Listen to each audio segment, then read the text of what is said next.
We are going to begin the process of making a new button for the slide, and the first step in the process is to remove the button from the slide, and I'll show you the correct method to do that.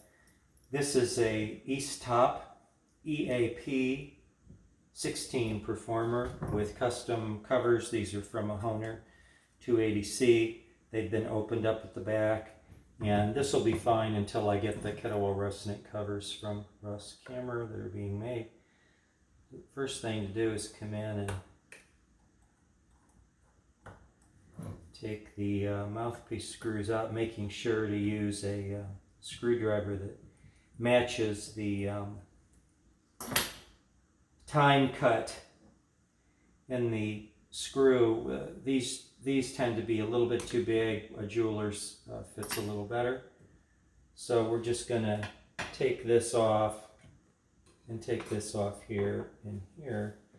And then you simply wipe off the slide. Now, these are one of the thicker slides on the market. They're a little more durable than some, but in any case, you want to be sure to absolutely stabilize the slide when you're working with it. And the process I use is fairly involved, but it works real well. You take a little bit of electrical tape like this and put it on first one side of the slide and then on the other side of the slide.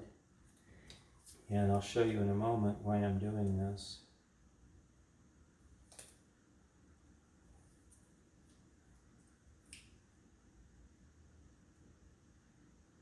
Not under really a lot of pressure, just laying the tape on. And then cutting this off like this. Okay. Now what we have to do is put the slide between two wooden splints. And these splints were just cut off from a yardstick, a wooden yardstick, and snapped it in half and then cut them off. But you put wood on both sides so that when you grab onto this slide to pound off the button, you don't damage the shaping of the slide, which is extremely easy to do.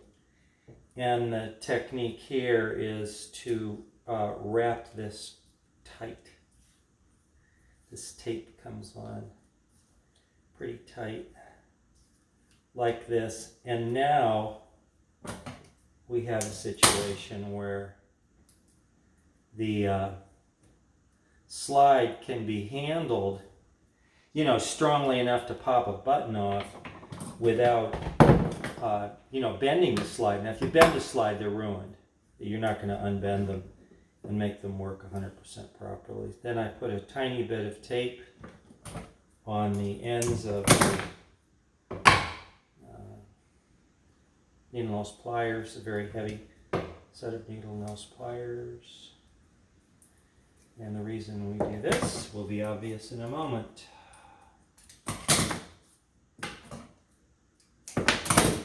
Okay.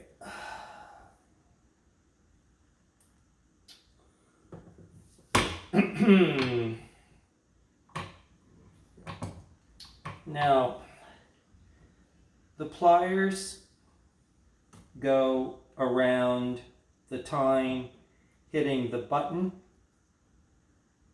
and the pliers should be locked into this position with tape like this so that they're kind of locked.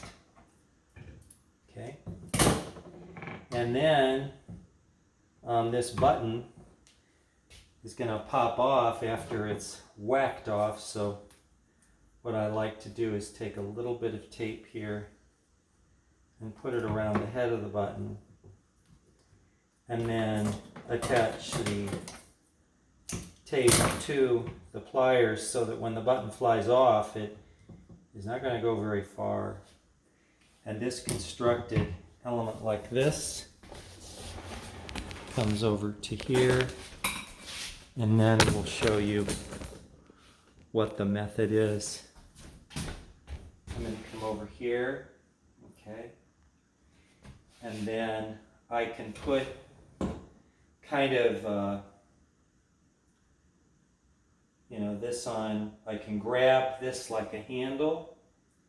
This is ready to do this. You can do it over a drawer if you're trying to catch it. That's not an issue for me right now. And then what I'm going to do is just give it a good solid whack, one solid whack to remove it. Right like that. Okay, so let's take a look at what is the result of this work. Okay.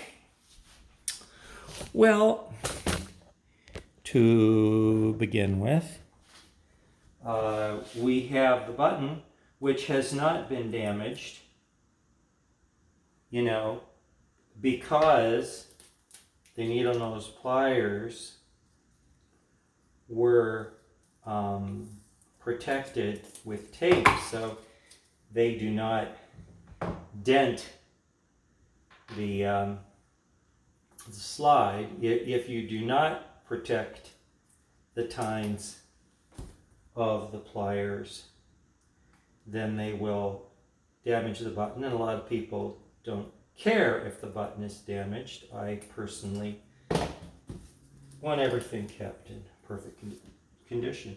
And we have now a perfect tine on a slide. If you didn't know how these things fit, we can explain it to you right now. Okay, and then maybe I should back down to here. There we go. So there's a little nub at the end of the slide, and then there's the shoulder part right here. That's the shoulder, okay? And the button has a little hole in it, and the button sits right on that little tine like that, and that's how it fits on. So all we've done is really separate the two. And easy enough. Now, I'm going to leave this on here because I'm going to be working with the slide, testing the new button, so I'll need something to hold it. And, you know, your fingers are only this big, so it doesn't have to have wood down here. You know, this is sufficient. So this is the kind of the working piece that we start building the slide on, or the slide button, and that'll be our next project, is making the slide button.